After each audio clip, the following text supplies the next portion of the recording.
What's going on, everybody? Quick little update video for you here. I have this brand new pressure washer set up.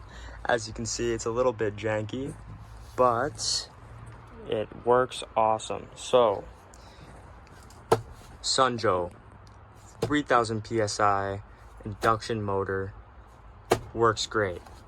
Typical on off, electric obviously, and then a pressure thing. I leave that shit at max because why would you want less pressure? Boom boom.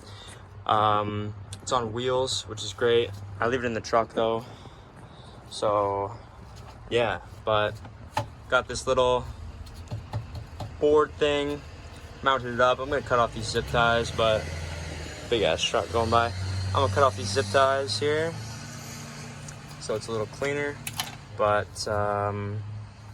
yeah, reel, essential washer reel, Amazon, attached to a, there's like a little piece in there, attached to a Uber Flex 1/4 inch 50-foot hose. Works great, keeps the pressure even though it's pretty long. Connected to a little adapter piece and then a swivel into the pressure washer gun. And then I got all my stuff here. And then water goes to this jumper hose and then all the way around boop, to this guy, which is on a quick disconnect.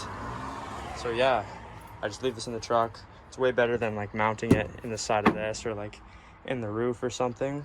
So yeah, just a quick little video. If you want kind of a tutorial on how to do this, feel free to ask in the comments and I'll make one. But pretty straightforward here, folks.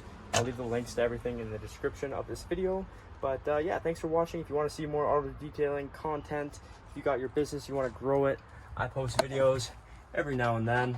You can check out this one on the extractor I made with that mighty wand. You can't even see it with this mighty wand there. But I got a whole lot of videos in store for you, so take care. I'll see you in the next one.